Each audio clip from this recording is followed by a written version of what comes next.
Facebook hacking এ হ্যাকাররা ব্যবহার করে থাকে বিভিন্ন পদ্ধতি। তার মধ্যে সবচেয়ে প্রচলিত পদ্ধতি হচ্ছে ফিশ হ্যাকিং।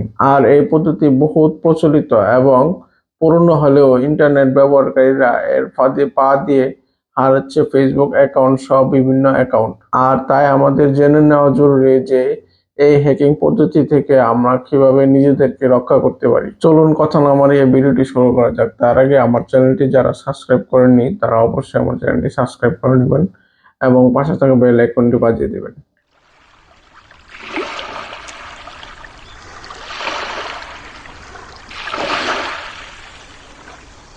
ফিশিং করা হয় মূলত একটি ভুয়া ওয়েবসাইট দিয়ে।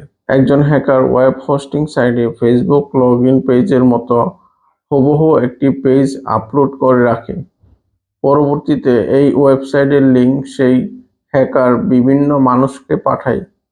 ব্যবহারকারীরা লিঙ্ক ক্লিক করে ফেসবুকের ভুয়া লগইন পেজ দেখে মনে করেন তাদের ফেসবুক অ্যাকাউন্ট কোনো কারণে লগ আউট হয়ে গেছে।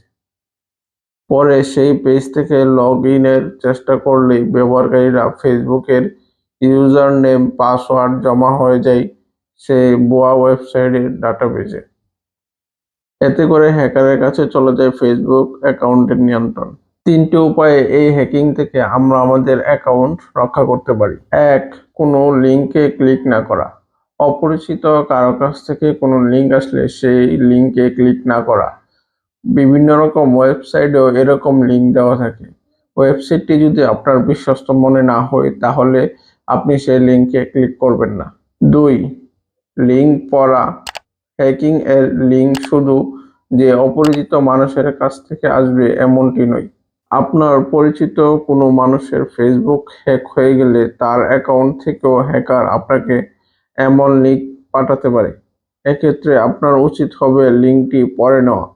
যদি কেউ আপনার মেসেঞ্জারে একটি লিঙ্ক পাঠায় যা দেখে মনে হচ্ছে ফেসবুক পোস্ট লিঙ্ক, কিন্তু লিঙ্কটি পড়ে আপনি সেখানে লেখা ফেসলুক বা facebook.com এই ধরনের ভুয়া লিঙ্ক এড়িয়ে যেতে হবে। ৩. ফেসবুকে টু ফ্যাক্টর অথেন্টিক চালু করা থাকলে আপনার ফেসবুক ইউজার আইডি ও পাসওয়ার্ড হ্যাকার জেনে গেলেও আপনার কোনো ক্ষতি করতে পারবে না।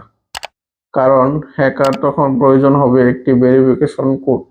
সেই কোডটি মূলত আপনার ফোন নাম্বারে অথবা আপনার ইমেইলে আসবে।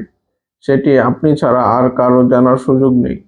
এটি না পাওয়া পর্যন্ত হ্যাকার আপনার ফেসবুক অ্যাকাউন্টের নিয়ন্ত্রণ নিতে পারবে না। এক্ষেত্রে সেই লিঙ্কে ক্লিক করে ওয়েবসাইটে প্রবেশ করলে আপনার ডিভাইসটি মেলবোর্নে আক্রান্ত হবে। আর তখন হ্যাকার শুধু আপনার ফেসবুক অ্যাকাউন্টই নয়, আপনার পুরো ডিভাইসের নিয়ন্ত্রণ নিয়ে নেবে। তাই এই অনলাইন যুগে নিজেকে নিরাপদ রাখতে সতর্ক থাকার বিকল্প নেই।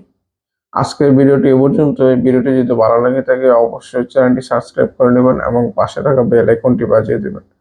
সবাই ভালো থাকবেন।